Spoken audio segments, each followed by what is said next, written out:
고린도후서 4장 7절에서 11절 말씀을 한 목소리로 받들어 읽겠습니다.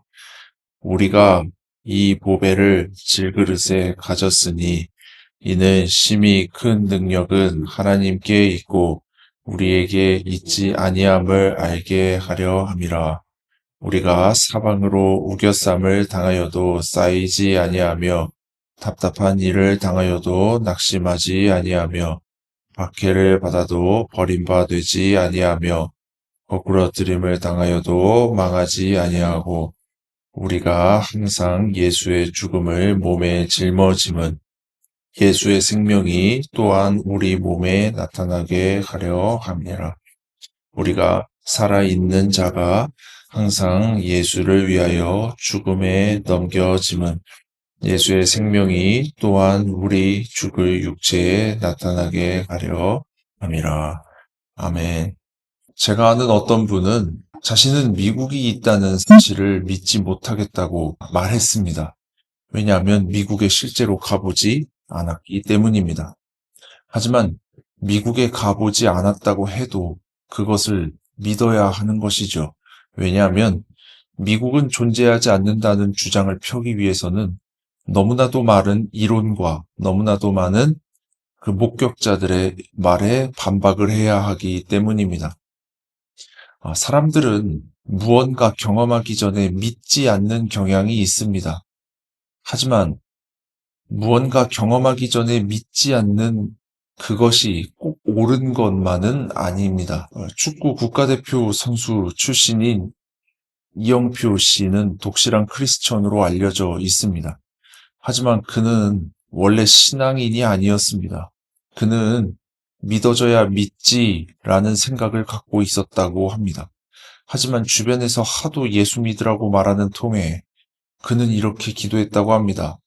믿어져야 믿지요. 성경이 믿어지게 해주세요.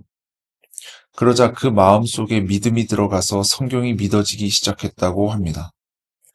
그는 이런 일을 겪으면서 한 가지 사실을 깨달았다고 합니다. 그것은 먼저 믿을 때 하나님에 대해 알 수 있다는 것입니다. 먼저 알아야 믿을 수 있다고 생각하기 쉬운데 성경은 반대로 얘기하는 것이죠. 시편 116편 10절 말씀에 이렇게 기록되어 있습니다. 내가 크게 고통을 당하였다고 말할 때에도 나는 믿었도다. 하나님의 말씀이 믿어지지 않을 때에도 믿기로 작정할 때 보이기 시작하는 것입니다. 오늘 우리는 고린도 후서의 말씀을 읽었습니다. 이 고린도 후서의 기자는 믿음이 대단한 사람이었습니다. 믿음만이 하나님께 나아갈 수 있는 유일한 통로가 됩니다. 고린도 후서 3장 16절 말씀입니다. 그러나 언제든지 주께로 돌아가면 그 수건이 벗어지리라. 그러니까 내가 뭘 알고, 내가 뭘 보고, 그래야 믿는 것이 아니라 주님께 돌아가면, 주님께 나아가면, 그때 그 우리 눈을 덮고 있는 수건이 벗어지고 우리가 보지 못했던 것이 비로소 보이기 시작한다라는 것입니다. 믿을 때 비로소 우리가 보지 못했던 것을 보게 되는 것입니다. 성경의 기자는 이런 원리를 통해서 믿음의 능력을 10분 발휘하고 있는데요. 그는 이렇게 말합니다. 고린도 후서 4장 14절입니다. 주 예수를 살리신 이가 예수와 함께 우리도 다시 살리사 너희와 함께 그 앞에 다시 서게 하실 줄을 아노라. 이 고린도 후서의 기자는 고통을 당하고 있습니다. 아주 세상 사람들로부터 버림받은 것 같은 그런 경험을 하고 있습니다. 하지만 그 와중에도 이 고린도 후서의 기자는 예수를 죽은 자 가운데서 다시 살리신 하나님이 우리도 살리실 것이다라고 그렇게 믿으며 나아가고 있습니다. 끝까지 믿기로 작정하고 그렇게 나아갔더니 어떤 일이 일어나는가 하면 이런 일이 일어나더라는 겁니다. 고린도 후서 4장 8절에서 9절 말씀입니다. 우리가 사방으로 우겨쌈을 당하여도 쌓이지 아니하며 답답한 일을 당하여도 낙심하지 아니하며 박해를 받아도 버림받지 아니하며 거꾸러뜨림을 당하여도 망하지 아니하고 예수를 부활시킨 하나님이 우리도 부활시킬 것이라는 사실을 믿었더니 이와 같이 강한 믿음을 얻게 되었다는 것입니다.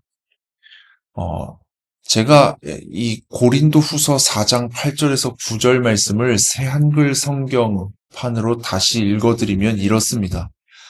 모든 면에서 우리가 억압을 당하지만 옴짝달싹 못하게 되지는 않으며 어쩔 줄 모를 때가 있지만 절망하지는 않습니다.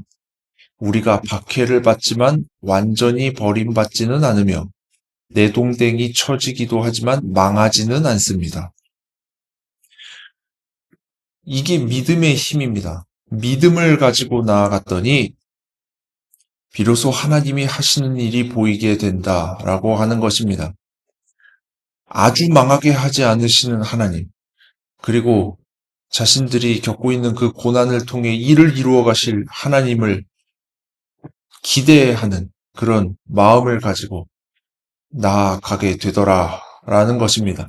그러므로 우리도 믿음을 먼저 갖게 해달라고 기도해야 하겠습니다.